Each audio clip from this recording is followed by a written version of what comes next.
Hey friends, how are you doing? I'm doing well. As I'm recording this, it is the first day of October, which also means it is the first day of Sockoween. If you are not familiar, Sockoween is a knit-along that the Bakery Bears do with all of their patrons. I guess if you really wanted to participate and aren't a patron, you can as well. But there's an exclusive pattern that Kay is releasing as part of Sockoween using DK weight yarn. So if you're interested, you can make sure to check that out. I, on the other hand, tend to just knit with Halloween themed yarn that happens to be in my stash because Lord knows I have enough. So I have decided, I think, which yarn that I'm going to use. So I'm going to wind it up and get started on my socks so that I have, something going for Sockoween. Let's see what I've got. This is the yarn that I have chosen to knit up for Sockoween. I picked it up at the Lehigh Valley Fiber Festival, and I have a short where you can join me as I walk through the Fiber Festival and see all of the dyers. But this particular dyer is Dachshund Daddy, and the yarn is called Beetlejuice. And of course it was sparkly, so I got really excited about that.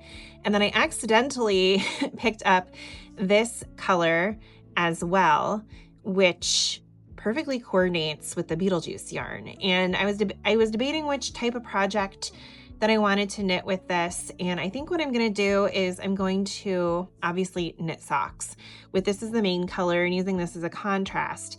And then I should have enough left over to make some type of interesting looking accessory. So we'll see what that looks like. I'm really excited about it. I love this take on the Beetlejuice yarns. And I've heard of Dachshund Daddy before, but I've never knit with his yarn. So it's technically a new to me dyer, which I'm thrilled to be knitting with. And yeah, let's get this wound up so I can start on my Sockoween.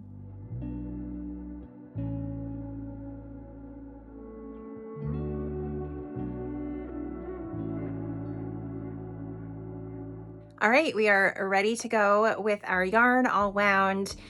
I need to figure out what pattern I'm doing. I'll probably just do the vanilla bean socks that I've been making a lot of lately. They're really easy and simple, and I think it'll look great with this yarn since I don't know what the pooling is gonna look like. So yeah, stay tuned. Fun fact, at the 11th hour, I decided to knit Kay's new Spookykooky Socks, but with a literal twist. I ended up converting the pattern for fingering weight yarn and paired it with the cuff design from her Nutcracker socks pattern from a few years ago, which is a faux twisted K-ball. So it was the perfect mix of spooky and cozy, I thought. So the Spookykooky Socks are the Sockoween knit-along that the Bakery Bears are hosting this year. And it's designed for DK weight yarn, but it's super easy to convert for fingering with a very similar effect, which you can see here. And like I said earlier, I think, I was worried about how this yarn would pool, so I didn't know really what pattern to choose. And it is not really pooling. And if it was, or if it would naturally, this pattern is preventing it. So I think it looks great. I'm absolutely loving the way that it comes out. It's on the sparkle base that I absolutely love when dyers use, because it's like just in your face sparkle. It's everything I've ever wanted. And yeah, really loving it. So we're about to head out and this project's gonna come with us and I'm probably not gonna touch it, but here we go. If you've been watching my other Vlogtober videos, you've already seen these socks make a few sneaky appearances. They even came with me to Oktoberfest earlier this month. Consider this your official sneak peek.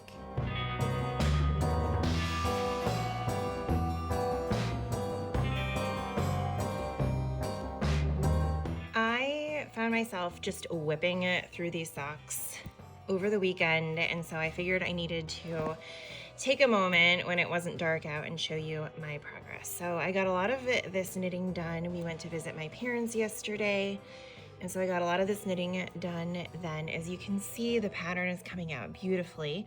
Again, these are the Spookykooky Socks that Kay designed just on fingering weight.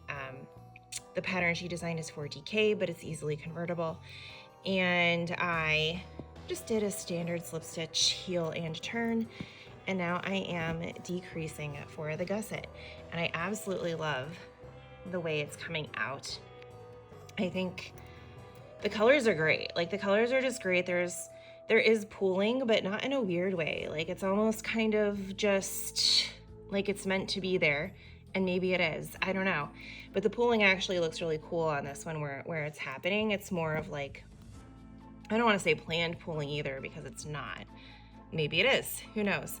But it looks intentional. It doesn't look like a weird spiral type of thing that you get sometimes. And yeah, just wanted to pop in and show you how much I am loving this sock. In case it's not obvious, I flew through the first sock, partly because I love the pattern and yarn combo so much, and partly because I plan to feature it in my monthly Bakery Bears yarn review. It knit up so smoothly, and I just couldn't put it down. You can check out my full thoughts over on the Bakery Bears Patreon, where this month's review is extra spooky. I have now finished the first sock of my Spookykooky Sockoween Socks, and I also finished filming a review for these. So if you don't know, I do yarn reviews monthly for the Bakery Bears, and this month, with it being Halloween and Sockoween and all that jazz, I decided to review my Sockoween Socks using this new Toomey yarn. And honestly, I think these socks are great.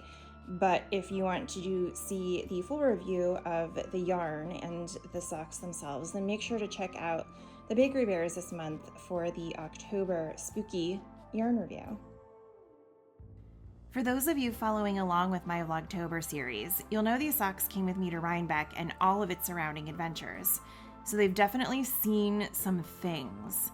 They were the perfect project to pull out in the car, at breweries, or while chatting with friends on the hill.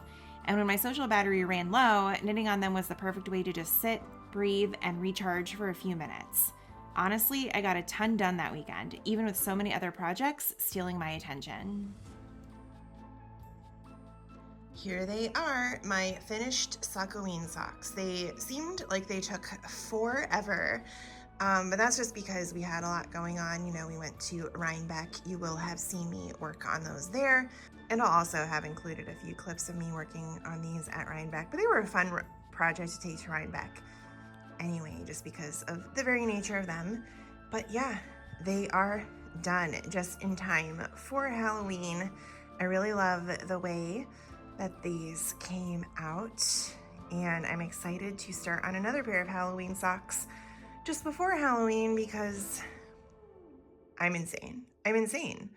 That's the only thing I can think of. So they look great. I love the Spookykooky pattern and the little twist, literally, that I added to it.